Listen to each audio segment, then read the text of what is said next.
What is going on, everybody? This is Coach Coleman, Jesse Coleman, and you are checking into Breakthrough Blueprint, the podcast where we're going to help you tap into your full potential. And today is a special day. Episode 1, Season 1. I dropped a little bonus episode where I've decided to go through my journal and talk about the things that I journal in my journal. But this is the first official episode that I am launching, and it is a special one because I have a guest that up until recently she didn't know that she was my mentor, and I just had to let her know that you are somebody that I look up to, somebody that um, your skill and the way you carry yourself, your presence is something that I aspire to be. And I just thought it was only right that I would have her on for my first episode. And I have a nickname for her. She doesn't know, but I call her the Tiny Terror. And here's where I came with that from. There's a young lady in my MMA and jiu-jitsu gym. Her name is Tish. And same height, everything is just the same. And whenever we get new guys to come to the jujitsu gym and do MMA and jujitsu, we always put them with her because they're like, oh, she's small and oh, I can beat her up. And she whipped their ass across the mats every time. So we nicknamed her the Tiny Terror. And that was the nickname I have for my mentor because she is very strong, very powerful. She can control the room, she can control the stage. And without further ado, I would like to welcome Miss Antionette Perez to the stage. Antionette, how are you? Thank you, Jesse. I'm doing great. You truly honor me. I don't know if you know how much you honor me when you say these things, and it helps me to have a lot to live up to. So anyway, I appreciate all of that. I feel humbled. I feel very, very humbled. I hope I'm worthy of your Oh, thoughts of me. no, you are. I am one of those people that when there's somebody that impacts my life, I am going to shout it from the mountaintop every chance I get, every Oh, time I can, because I want to make sure people know that they are making an impact in the world, and there are people that you are impacting in a great way. I even had an individual that she didn't know me and we talk and things like that, and she kept bringing your name up, and I didn't say nothing. I'm like, oh, internet. I'm like, oh, that's my friend, that's my girl. Like, we talk all the time. And the way she just responded, like, "Oh my God, I can't believe that! Like, you know her?" I'm like, "Oh, oh, that yeah, I can so call her right funny. now if I wanted to." So, you do have a lot of people that look up to you, and you are paving the way for a lot of people. So, I just want you to know that. Thank you so much, Jesse. I really appreciate the kind words. Thank you. My pleasure. And again, with you being a part of the first episode, I take it back to you, and you actually have a podcast that you have called the Instructor's Note Podcast. And Yes. I had the privilege and honor to be a guest on your podcast as well. So when I release this, I'll put the link in the description so people can check Mhm. out your podcast. Shameless plug. The episode that I had with, I'm going to throw that out there because, again, I am going to plug me as well. Plug But again, away. Plug away. it was a great experience, and it was a great thing that you put together because you Mhm. wanted to highlight things, you wanted to share experience for newer instructors that's Mhm. coming up. So what was the thinking behind that for you to want to release that podcast? Oh, goodness. So my history with podcast goes back almost 5 years now, podcasting. And ironically, I'm not a huge podcast listener myself. A lot of that is due to the fact that I'm primarily like a visual learner. So books and written things, written publications are way easier for my brain to be able to process and all of that. The other thing about podcasts is if episodes go above about 20 minutes, I start to fall asleep. And so I think for myself, walking into the world of podcasting, I had to ask that question of like, who am I to even create content when I don't really consume this very much? And yeah, Instructor Notes was my third podcast actually, and it was my first professional podcast. The other two were definitely hobby podcasts. Instructor Notes was first and foremost in that initial season of 8 episodes, kind of a love note to the Keller Williams University community that I have professionally grown up in. There have been thousands of instructors that I have met through that program, that I've worked with, and I've just come to know a lot of really, really exceptional people. I also know that the work that you and I get to do in those Keller Williams classrooms can reach a lot of people. And I think that the more thoughtful and intentional we are with how we use our time and our space and the engagement that we get in those classes, the better that they can be. So your specific episode, I didn't know you very well yet at that point, and you had come highly recommended to me as someone who was very, very good at community building. I think that you've got a few different communities that you're very active with, and one of them obviously is Keller Williams Young Professionals. But I thought to myself, community builders have to be experts at making other people feel included and like they belong. And that's a lot of the work that we do in the classroom. So it was a very obvious choice for me to invite you to be on the podcast, and I appreciate that you said yes. Oh, thank you. That it was an honor when you asked.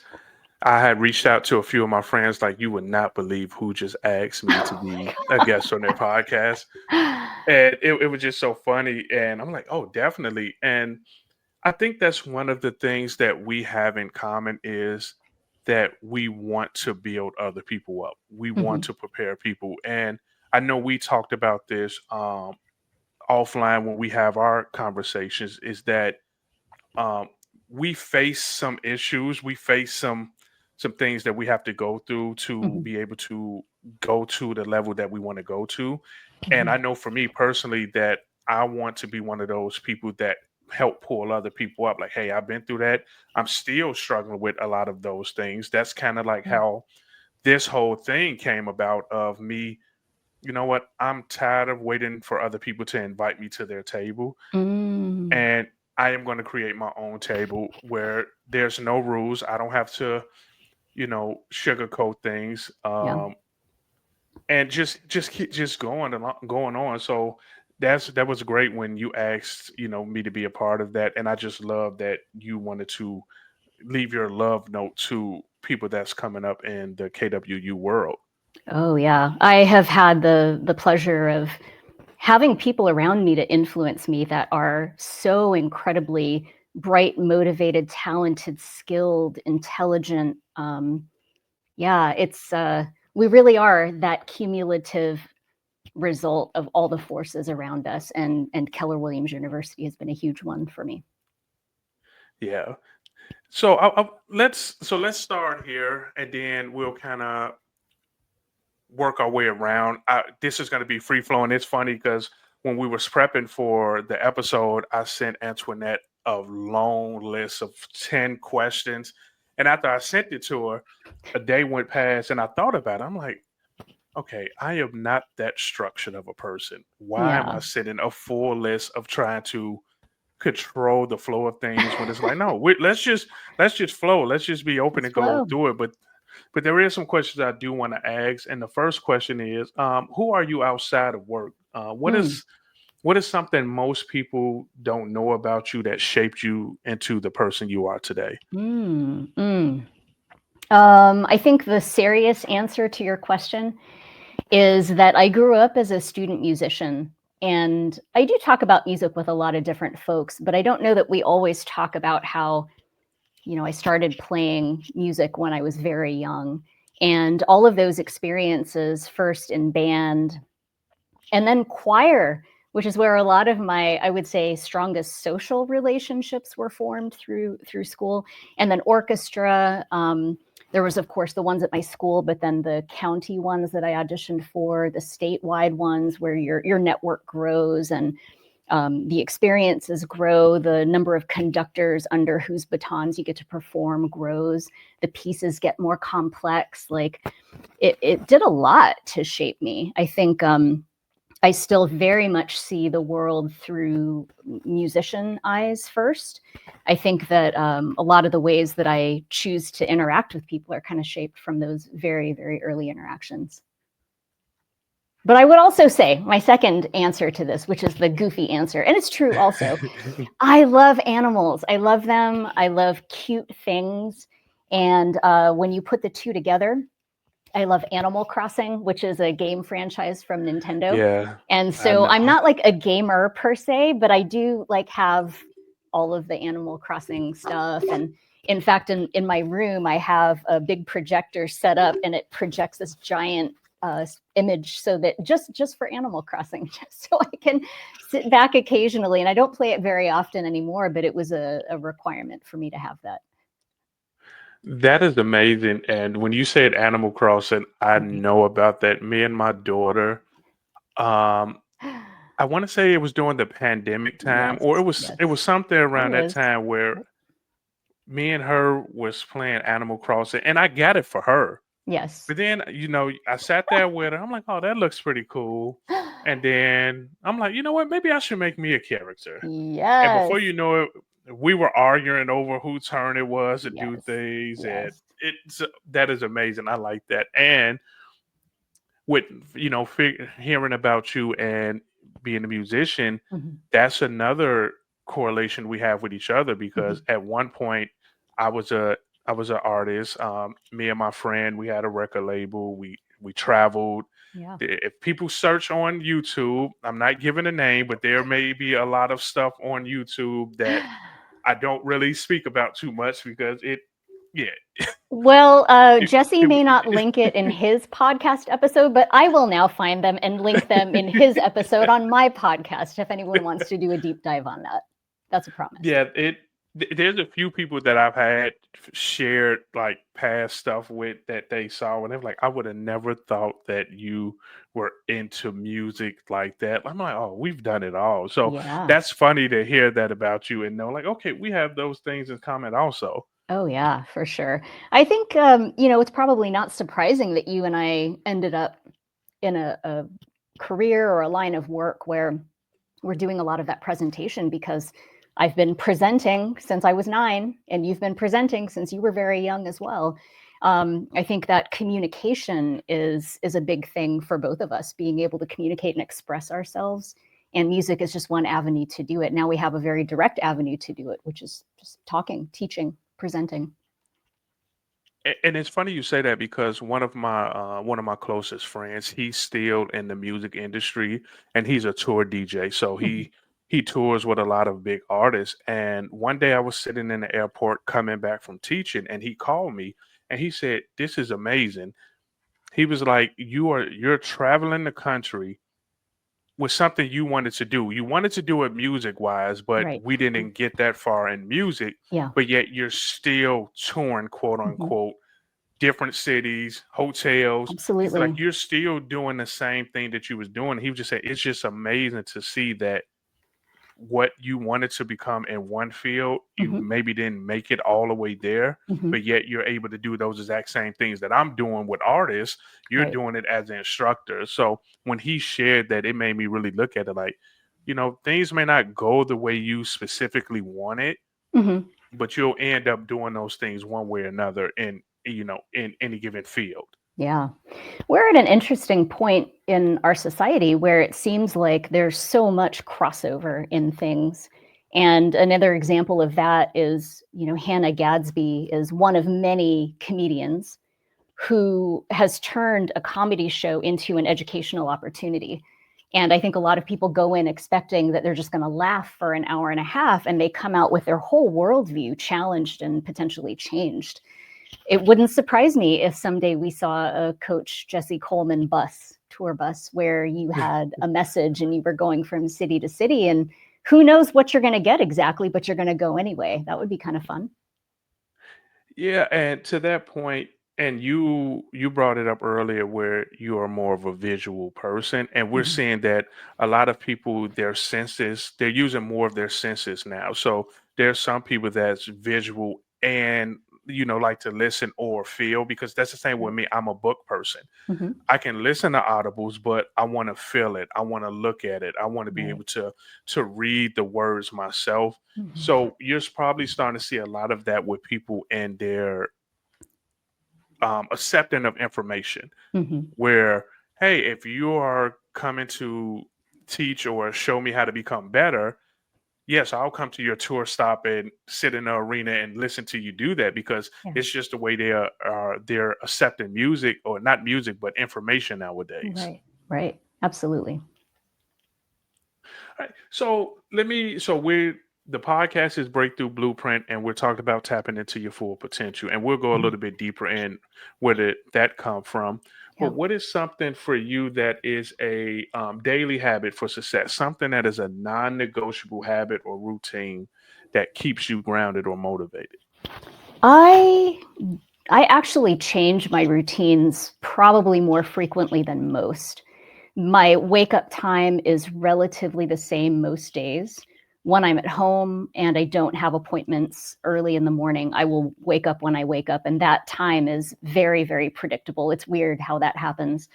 Um, but the types of things that I do will change, and I'll give you a really quick example of this. The second half of last year, I ordered a notebook, small. It's like an A6 size, very small, but it's a Hobonichi planner. And Hobonichi is a Japanese brand that has almost a cult following behind it because of just the precision with which these notebooks are made and the type of paper they use and whatever. So, what I had bought was a daily planner. So, it had one page a day from July 1st, 2024, all the way to December 31st, 2024. And I hand lettered an original piece every single morning from July 1st until December 31st of last year. And it was small enough that I could easily take it on the road with me. Occasionally, I would be on a flight in the morning and sleeping on a plane and not drawing, but I always did the drawing before the end of the day. And I got to tell you, that was an amazing experience. And to sit down now and look at 180 some original different pieces that I had done throughout the year, it was like a challenge that I never knew I had in me to do. This year, what I've actually started is daily evening gratitude illustrated journaling. So I have this big journal, and it's a big piece of paper, and every day I journal the 4 or 5 things that I did that day that I'm really grateful for. So not so much the lettering part of it, but the illustration part of it. And excuse me, that has been really wonderful as well. It's only been half a month, but going back and seeing one for every single day, it's just awesome. So I guess to answer your question, it's making room for that artistic side of me in whatever expression that is at the time. So I want to dive a little bit deeper into that, because I feel like, so you do it as a hobby, but I feel like that is something that kind of like grounds you, centers you. It's Mm-hmm. something that puts you in a mindset, because there's a lot of BS going on in the world. Mm-hmm. There's negativity everywhere, Yeah. and it seems like that is something that just puts you in a place at ease, in a place Mm-hmm. of being able to just be comfortable. Mm-hmm. Like, is that was that something intentional that you decided to do, or it just Mm. probably turned into that? Um, I have for many years now, like 20 years, realized that I have a cycle that I need to live every day, every week, every month. It needs to be the rhythm of my life. And that cycle is I get curious about things. So I read books and I do the research, and I have a million tabs open in my web browser. I talk to a lot of people. I make calls. I text people randomly. What do you know about A, B, or C? It is a curiosity and kind of like an accumulation phase. And I think what I found about myself is that when I stay in accumulation phase and I don't have an output phase, I only stay on consuming input, things get polluted and things get wacky in my brain and in my heart and in my soul.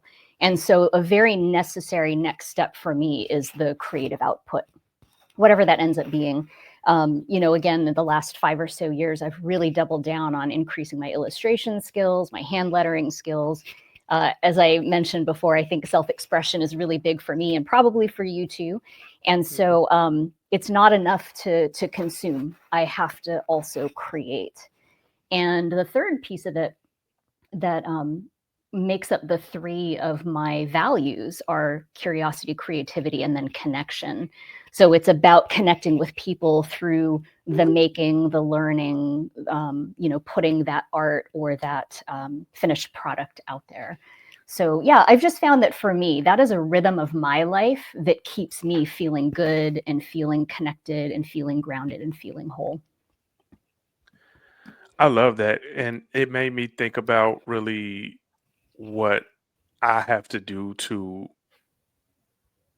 get to that place too. Because I heard you say that, if you just keep absorbing so much and get so much input and don't have Yeah, output, yeah. things are a certain way. And I realized that about me. And that's why I really picked up journaling so much, Mm-hmm.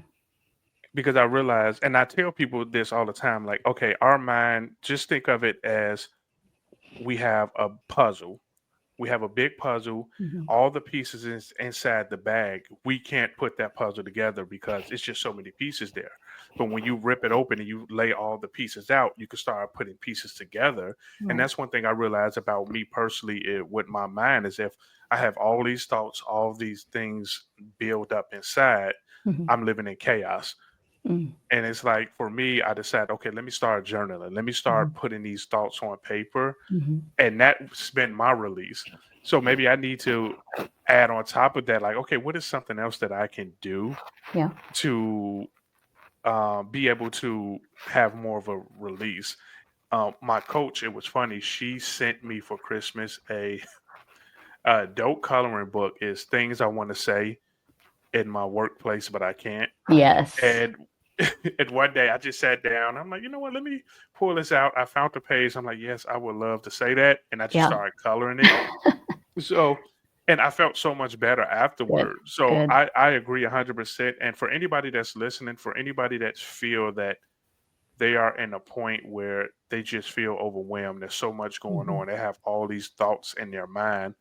Just even if you don't journal every day, get something where you could just write those thoughts down, good or Mm-hmm. bad, because it's better to release it than internalize those Yeah. things. Yeah. There are so many outlets for us to be able to produce even short form expression. And when you think about the notes app on your phone, mine's a little wacky right now, but that is a great place to drop those really quick notes if you don't even have pen and paper around. Social media is a great place if you're using any of those platforms anymore, dropping in a few thoughts from here to there, which I think you do very well on Facebook, as I've seen, Jesse. Just being able to put in little tiny random thoughts, funny things that happen throughout our days. There are many, many ways to do this sort of micro journaling. But to your point, I think journaling seems to be, for most of us, a great way to dig your hands in that puzzle bag and pull out all the pieces that have a straight edge and start getting those Yeah. assembled. You just brought up a good point, and this is one of the struggles I've had over the Mhm. past year. Social media, Facebook, where Mhm. when you, and this again, this is how I struggle. I'm One of the big things that I want to do with this podcast is talk about my struggles and my journal and things like that. One of the big things that I struggled with this past year is that I've always had the freedom to express myself how I want to express on social media. Mhm. But now I'm sitting in a situation where there's people looking at me, one Mm. for one reason or another, one Mhm. reason for motivation or another reason to criticize or Mm. find a flaw in something that I'm doing. So my struggle was that a lot of time I've used Facebook to just vent, like, Mhm. just, and it's even nothing more to it. It's just me post something like, this sucks or blah blah blah, and then I feel good afterwards, and Right. I Right. forget that I even posted. Mhm. But it got to a point now where there's people looking at me, and then I'll get people calling and say, hey, what's going on? And And I'm like, oh, Oh. it wasn't nothing that serious. I just needed to get something out. Right. Like, I don't want Just to a hold little things in. I vent. wanted to get Just a little something out. vent. Yeah, just Yeah. a little. Yeah. So that's where the journaling really picked up as well Mm-hmm. too. Like, okay, I Mm-hmm. need to have a place where I can just say what I want to say. Yeah. If I want to say F this, I can Mm-hmm. say it in my Mm-hmm. journal, and I'm not gonna have people commenting or reaching out to me like, hey, people are looking at you a certain way. You got to be careful what you say. So it's funny you brought that up because that was one of the struggles that I had. And Mm-hmm. for anybody that may have that struggle where they like to use social media as their bidding point, but you're getting to a position in your career, in your life where people are looking at you, that you have to be careful what you put out there. Journaling is a big part and big key for you to be able to do those things. For sure. Yeah, we are at an interesting point in our society's development when it comes to social media and all of these personal brands that we have wrought in the world. I think that there's a lot of challenge in people's idea of whether or not they really know someone from social media. So these so-called parasocial relationships, that if I follow Mhm. Jesse on Facebook and I read his 10 posts a day, that I somehow construct my own idea of who Jesse is, and then I feel free to judge him based on what I think that image of Jesse is. But a secondary thing that comes to mind a lot, and I have thought about this for many years, I don't know that I've made any sense of it really, is whether or not we're allowed privacy and how much privacy other people are okay with us having. I'm big on telling people all the time that I don't think that full disclosure is required on social media, that I think it's okay to continue to keep some things private and keep them personal. That was actually a big lesson for me when my son was 9, and he said from that point forward, do not post any more photos of me on social media. Him setting that boundary, I started asking myself a lot of those big questions about privacy and relationships and what people know or think they know about you. It's a lot. We live in an age of a lot. Yeah, and it's crazy because there are people that they want to know what's going on in your life, not to be productive, not to help, not to assist, but Mhm. just to be nosy and to want to share if something go wrong. Yeah. People are so consumed with other people's lives and what they're doing that Mhm. it is crazy nowadays. And if you think about it, like with the reality shows or even with us as realtors, I tell people a lot, hey, when you're doing showings or you are prepping for an open house, yeah, shoot a quick behind the scenes video because people are so consumed with want to know what's going on behind the Mhm. scenes, behind the closed doors, that Mhm. they they want to know everything. And a Yeah. lot of the times it's just to gossip and share what's Mhm. going Mhm. on. But I'm the same way. I don't post my daughters on social media. Yeah. I may post my daughters every now and then. Mhm. I'm even Facebook friends with my oldest daughter, and I never tag her and stuff because again, it's that privacy thing. And Yeah. Yeah.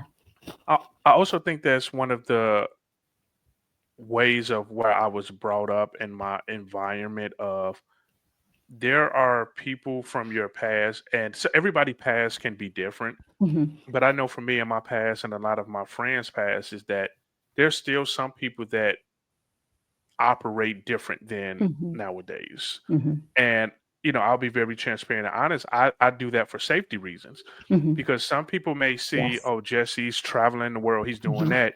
Oh, he's a millionaire. You know what? Oh, we got a picture of his daughter. Let's go get her Right. Right. and hold her for ransom. You know, Wow.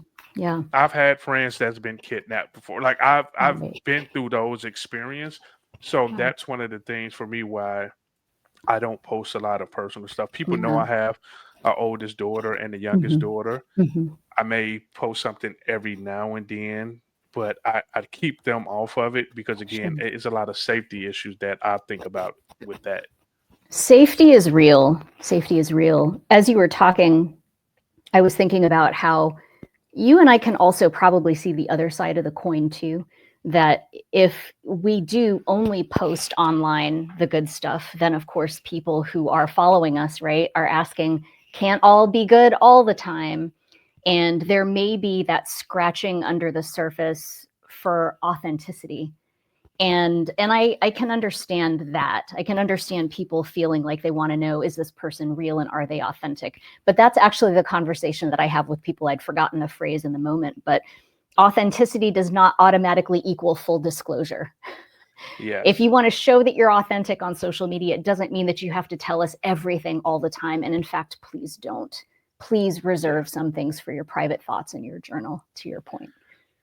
Yeah. And that's the reason why I do post certain stuff to show like Mhm. I'm going through the same BS you're going through. Mhm. Mhm. Mhm. And even when I'm teaching classes, and I think that's one of the reasons that people are drawn to us Mhm. because we are very transparent, we're very honest. Right. When I teach classes, I let the people in the class know like I am speaking to myself as I'm speaking to you. Mhm. I am picturing that I'm looking in the mirror as I'm explaining things to you because I have to remind myself these things too.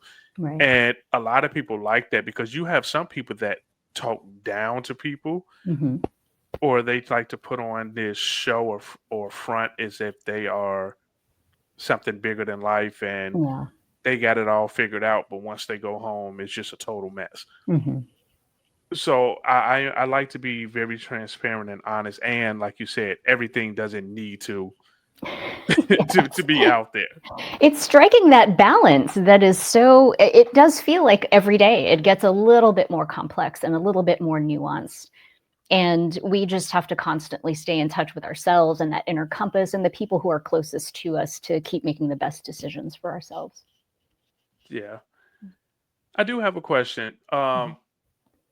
So again, this is the breakthrough blueprint, and we don't have to go into assert any situation, but has there been a time where something has happened and it catapulted you or shifted your thinking to I want to say transforming you to change how you do things or something that happened that helped catapult you to where you are today? Yes. I had actually yesterday, I listened to your podcast episode. I don't know if you're calling it episode zero point 0.5. It was the 10-minute one on motivation. I Okay. actually have a lot I could talk with you about on that too. You got my brain thinking on that. Yes. But I had the experience of having a very early motivating conversation with someone. This was a person who was at the time my boss.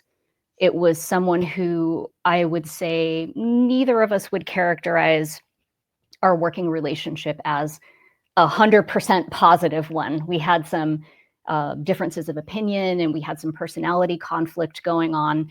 And I do think we reached a point where we were committed to trying to find that common ground where we could move our work every day forward together in some way. So, it was not without its challenges. And after we had gotten to a point, I want to say it was a 6-month project that I was leading that I had finally gotten his support for, it went really, really, really well, like really well. I was winning internal awards and accolades and, being given rounds of applause at team meetings and things like that. And at the end of that project, it was about time for my annual review. I don't think I had received a raise the prior year either. When I came in, I had all of my, we call them today receipts, right? Had all my receipts laid out, all of my evidence as to excelling and performing and overperforming and hitting all the objectives and all of that stuff, laid it all out for him. And at the end of the conversation, I didn't get, let me think on it, let me consult with HR or my boss or whatever. What I got was a flat out no. And I remember walking out of that meeting, and the first conversation I had was with myself. I was pretty furious. I don't know if you've ever seen me upset, Jesse. Young Antoinette No, I got have not. upset a No. lot. I can feel the heat go up my face, and I think you can see the red going up my face. I could feel it, and I remember saying to myself, that is the last time someone is going to tell me what I'm worth. Mm. And I didn't really know what I meant when I said it to myself. Just the words came out just like that. And as I was talking with people that were close to me and I shared the conversation and the outcome and that thought, it kept growing in my head and it found ground. That's the last time someone is going to tell me what I'm worth. And I didn't plan any of this, but as it turns out, several years later, I ended up transitioning out of employment into self-employment. And that has been one of the most important life-altering changes that I've ever had that was just based on one conversation. One conversation with someone outside of me that completely changed the conversation inside of me. And I think continues to shape the conversations that I have with myself, with you, with everyone moving forward. Just this idea that, we get to define that. And I also think some of the things that have changed because of that conversation over years is also this corollary idea that at a certain point, we're going to reach a level of excellence where no one else is going to push us. They're just not. And if we want to continue to get better, we have to push ourselves. And so there are concepts around responsibility and accountability that are very interesting to me right now, because for many, many, many years, I have not really needed to be accountable to anyone else outside of me. But I want to be personally responsible for my growth and my performance and my well-being and my happiness with my life. And these are not things that other people are going to define for me. So I have to stay on that myself. I love that. And then that had me thinking, because of that bonus episode that I released, and I talked about um how a lot of my motivation from throughout my life has come from negative situations where other people, and just hearing you say that of you have to internalize where it's like, no, I have to motivate myself. I have to do that. And I think that's part of the thing I struggled with, where I transitioned to the Michael Jordan syndrome, where Yeah. it was at a period of time where I didn't have that negative push. I didn't Right. have Right. those things, and I'm like, okay, I had to do something to keep me motivated to You go. created a narrative in your head Yeah. about a situation that may not have existed, just so you could get the tension and the friction that you needed to move forward. Am I paraphrasing that correctly? That's what I got from your Yeah, no, podcast. that is exactly it. Like, I had to, because of so much of the things that I went through were things that catapulted me to want to become better and wanted to move to another part of my life, that when I didn't have that, I needed to create that friction. I needed to create that fire within.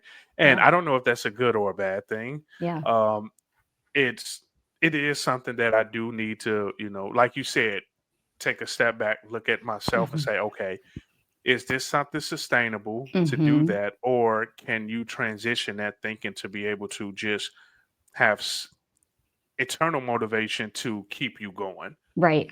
Right. Well, it made me think about a couple things, like when you introduced me today, motivation, right? To hear you say things about me that are so positive and complimentary motivates me to feel like I want to make sure that I am that person. I want to make sure that I'm living into this ideal that you may have that I hope is right, but I kind of need to make sure for the rest of the day today is right. And tomorrow I want to wake up and make that right. So that was another kind of thing about motivation that I was thinking of. Another one yesterday that I was thinking about as I was listening to the podcast episode is, I have found that sometimes neither positive nor negative situations motivate me. One of my biggest motivators in my life has been curiosity. And it's not necessarily about proving someone right or wrong or getting a goal. It's what could happen if blank. And that has been really huge to getting me to do things like, what if I hand lettered an original piece every morning for 6 months? Like that level of curiosity has been a really super motivator for me over time as well. That makes me think about a quote that I see floating around a lot, and I see people make posts about it. Mhm. And I may mess this up, where it says something like, "What if it doesn't work?" and opposed of "What if it does?" And Mhm. it's like one of those things of, like you said, you're curious of what would it be for me to Yeah. do this Yeah. every day. Yeah. Hmm. So now you have my wheels shirted of thinking like, Good. okay, I need to, Good. because I've been on this big journey the past few months, and then me and you had this conversation. We talked about it, and I do want to share this part of that conversation that I told you before that it really meant a lot to me. And then when you were a part of me beta testing the Breakthrough Blueprint workshop, Mhm. I mentioned it on there. But just the little thing you told me of, if this friendship is going to be important, if this friendship is going to be something that's true, I have to be willing to open up and share the Mhm. struggles that I go through. Mhm. And that, on top of just me again become looking to become a better person of within, Yeah. of looking to, okay, how can I have that motivation in myself, not looking for the external situations to push Mhm. me to want to take it to a next level. Mhm. That played a big part in it too, of okay, taking a step back and taking a look in the mirror Mm. and saying, I can't operate the way I operate, how I've previously operated, even though I'm in good situations. What could happen if I do change the way I operated, and That's being right. more open, being That's right. more grounded that yes, I'm doing good, but what am I holding myself back? Mhm. So so it's no longer other people are holding me back. It's okay, what am I doing to hold myself back by not opening up or not being having that self drive and motivation? Yeah, for sure. I think it's probably a good time for me to just be clear about saying this in case it wasn't clear already. I'm not perfect and nobody's perfect. We're all works in progress. And I Yes. think that our ability to make change for ourselves is the challenge of our lifetimes. I think for many of us, that's the thing that we're constantly working for. And the old way of doing things is the things that we're constantly working against when those no longer serve us. So yeah, your podcast episode on motivation was making me think a lot about change and how we can do better about choosing positive change for ourselves when we need to and when the people we love the most are counting on us to. Yeah, and that's something that I'm personally working on. When we're thinking about fitness, I Mm. am very motivated. I am consistent. I am. I don't need no outside motivation for fitness. Hmm. I am every morning. This morning, -10 degrees. I was at Hmm. the gym. I was working out, and Yeah.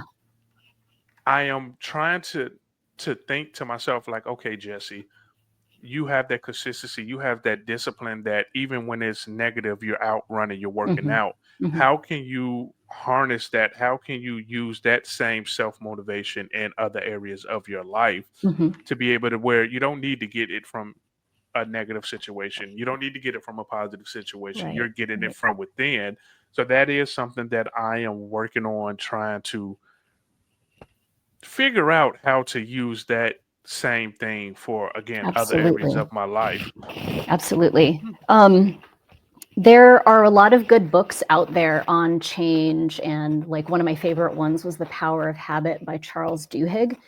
And you and I both know there's a lot of nonfiction books out there, and some of them are quite good, and they all require a level of personal. You can't just read the book and then do the thing and make the change. Most of us don't work that way. We have to know ourselves as well.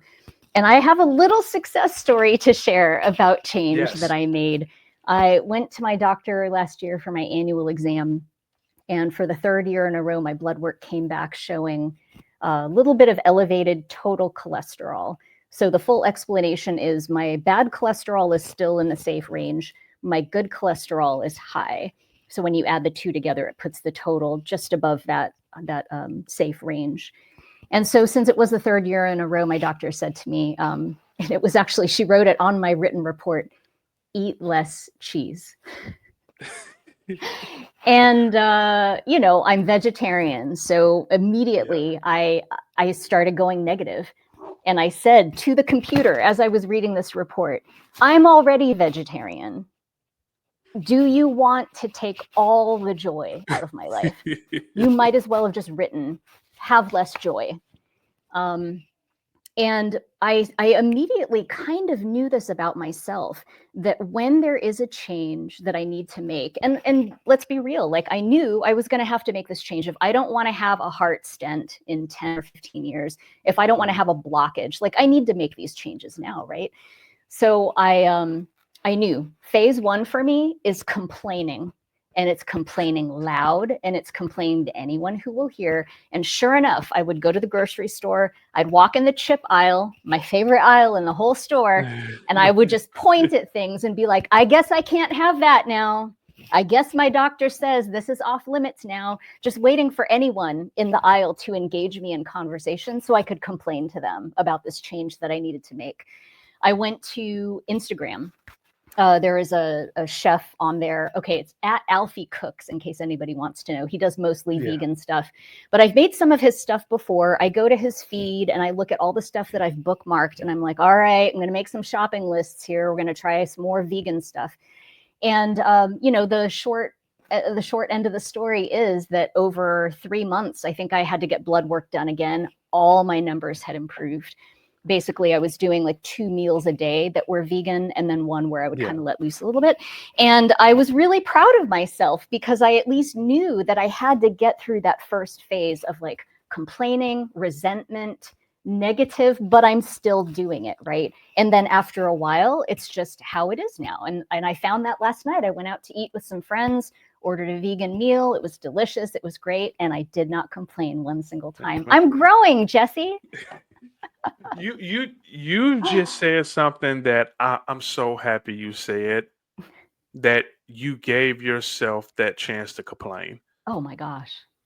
It and so full transparency, this is Yeah. the podcast I will be cursing a lot on, but for some reason with you, I have been very good, and I'm gonna keep it that way.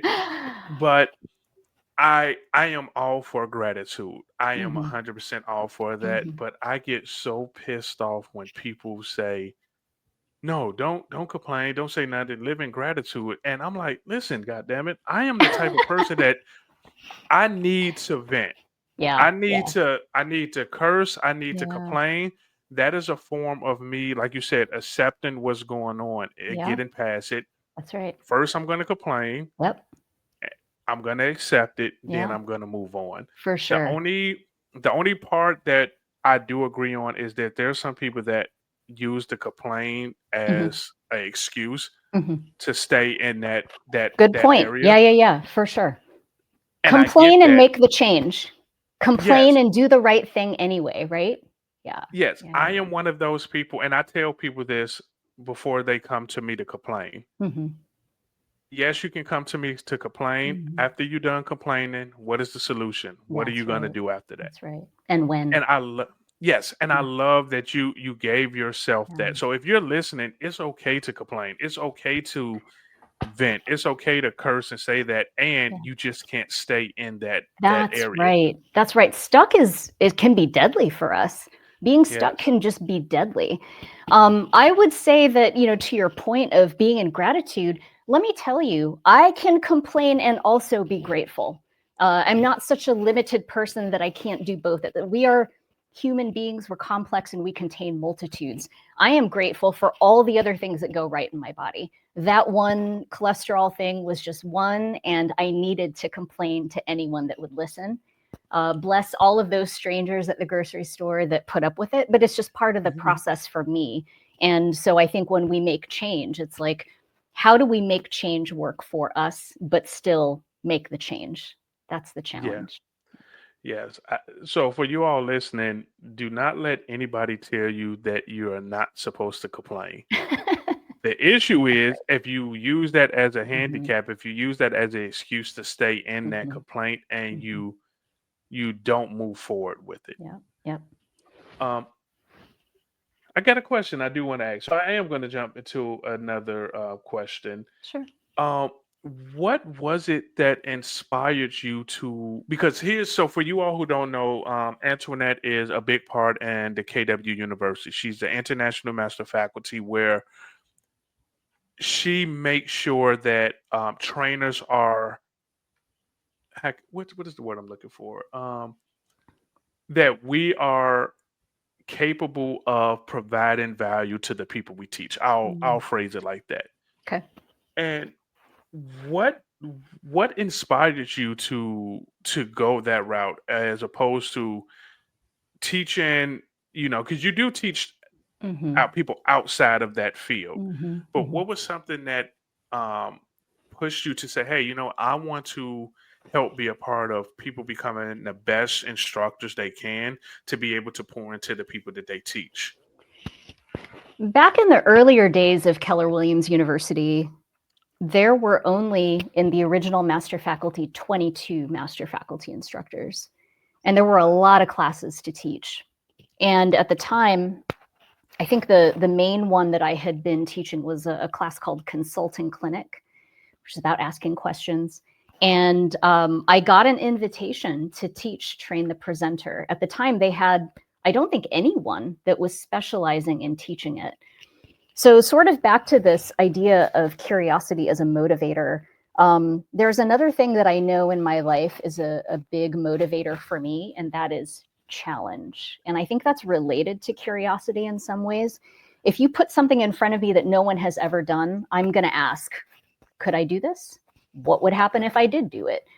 And so, an invitation came to me to facilitate Train the Presenter for the very first time. And don't get me wrong, I was terrified. I knew immediately from the time that I had taken it that, somebody's telling me how to present. You better be showing me how to present. Don't just tell me and then do it the way you're doing it. Like if you're saying keep things interactive, I need to be watching you demonstrate that you know how to keep things Yeah. interactive. So I was very clear that for that class in particular, it was going to be an extra challenge on top of the regular challenge because every single person in that room would be watching me to make sure that I wasn't just teaching one thing and doing another, but that I was demonstrating exactly what I was teaching. And I really had no idea two things over time. One, how much I was going to love watching the breakthroughs of the people in the room. It is a high over and over and over again to watch 20 people walk in the room, not really know what they're in for. And at the end of 2 days, walk out feeling capable, confident, proving to themselves that they can grow. I mean, it is so exciting. The second thing that I didn't know was how sharp it was going to make me. I knew that it would make me better, but I don't think that I realized how much of an opportunity it was going to be to really shape my own delivery and my own style over a short period of time. And of course, that style has changed over many years as well. That makes me think, and I know Gary says this a lot, that Gary Keller, for you all who's not in the KW ecosystem, that if you want to get better at something, you Mm-hmm. teach a class on it. Mm-hmm. Mm-hmm. And I will say this, so here, brace yourself. Here's another time of me giving you your flowers. Oh. I have never seen grown man so terrified when they have to present and Mm, show that they are, able to provide value, able to follow the KW University model, than when they are presented to you. And right. Right. here's another thing that we have in common is I love that fear. It's a challenge. Mm-hmm.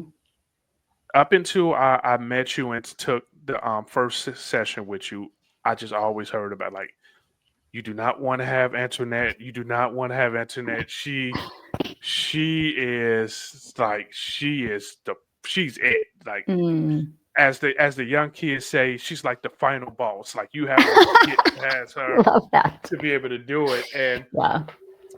I took that as okay, I love a challenge. Mm-hmm. And twice I took train the trainer with you, train the presenter. I took Mm-hmm. both sessions Mm-hmm. with you, Yes. and both times I volunteered to go first Mm-hmm. because I wanted that challenge. I'm like, Mm-hmm. okay, and because again, like we talked about earlier, I use that as what I feel as a negative thing to Yeah. motivate me, to push Yeah. me. So when I heard that, I'm like, you know what? I want to go first Mm-hmm. because I want to show that I'm not scared, even though I was terrified. Right. I want to show that I'm not scared, and I want to I want to set the tone for everybody else. Sure. Sure.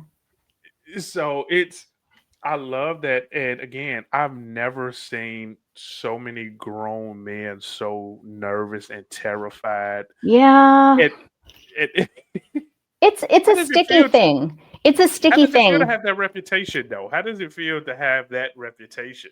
Honestly, out of all the things in my life, all the feedback that I get about myself, I do think that probably makes me more, it makes me question myself more and my own identity. I obviously don't see myself that way at all. I'm pretty grounded. I'm a pretty casual and informal person.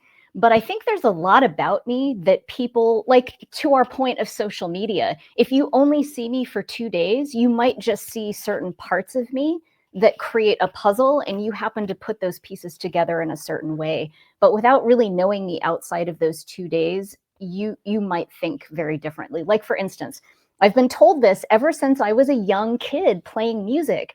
There was a college orchestra conductor who was like, he told my teacher, she's so professional. I was 18.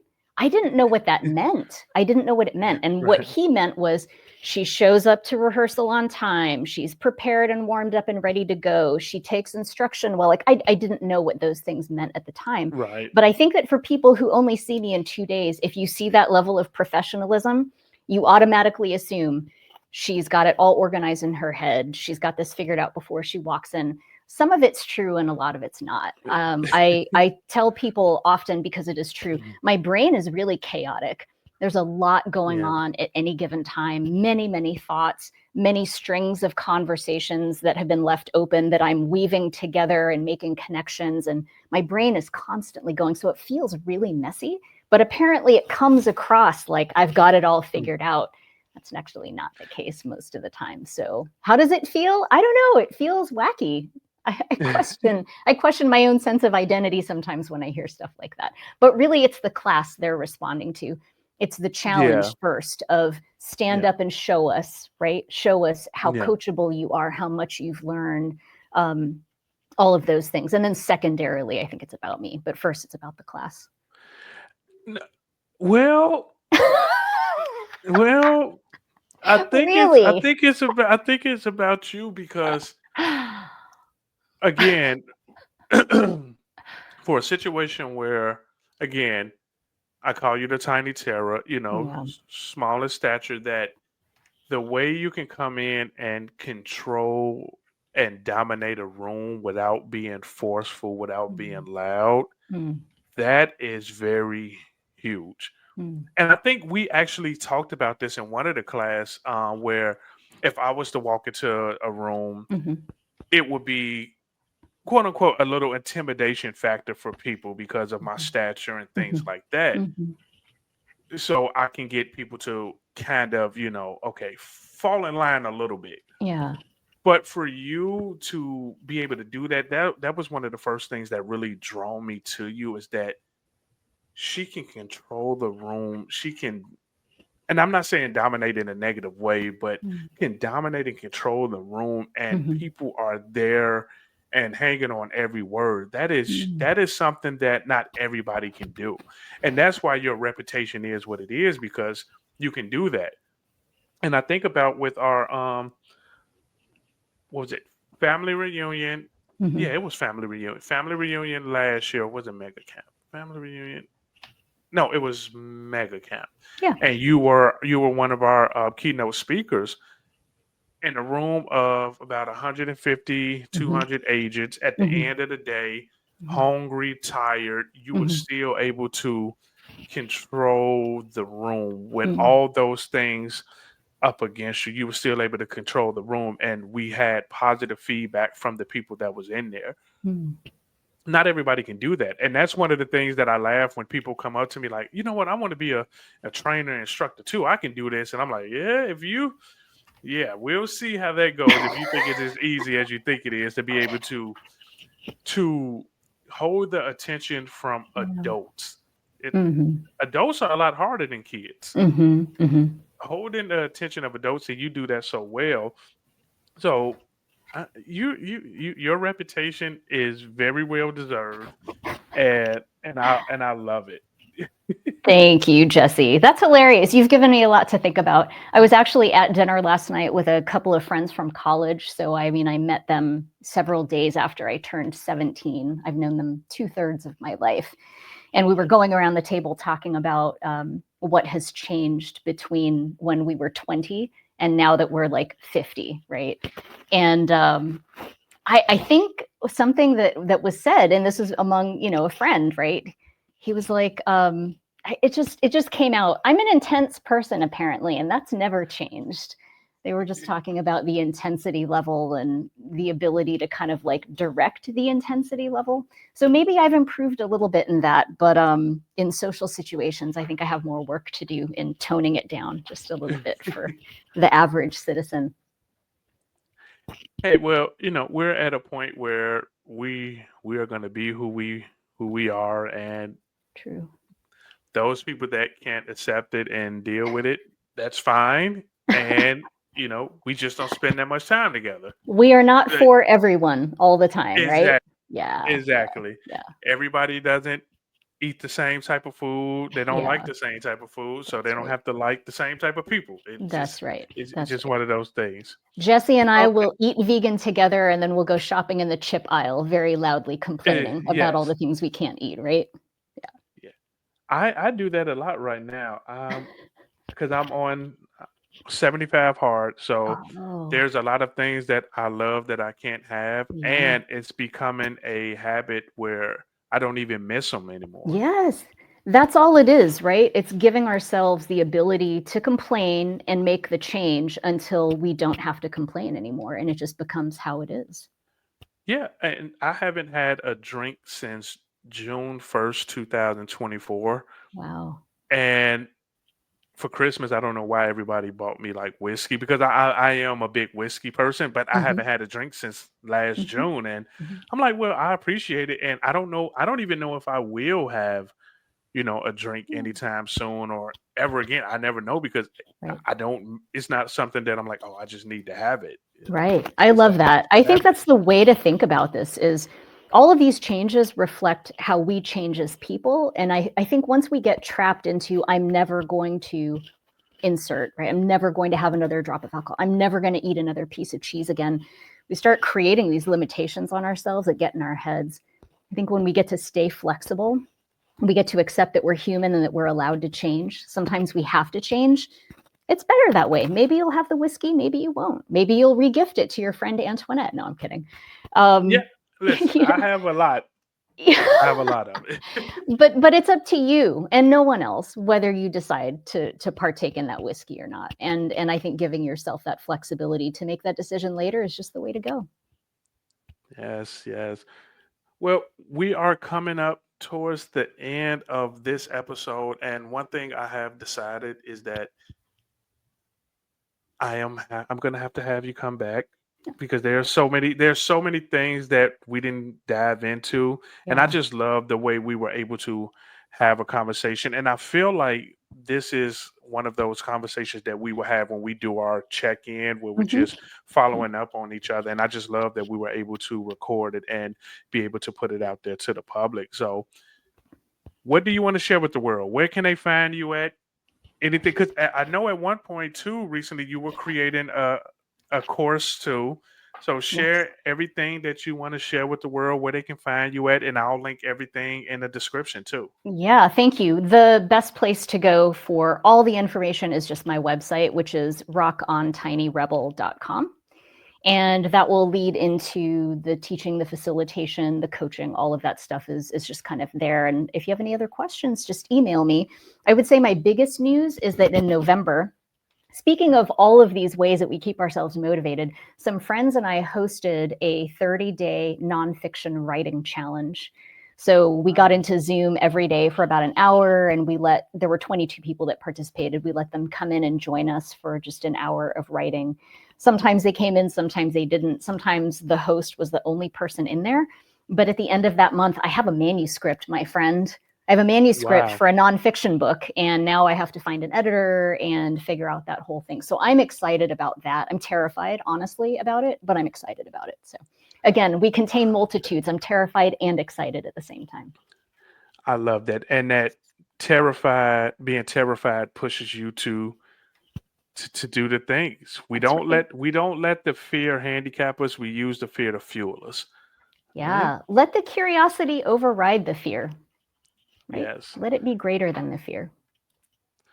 All right, Antoinette, it was a pleasure. It was an honor for you to bless me with christening and kicking off the very first episode of the very first season of the Breakthrough Blueprint, tapping into your full potential.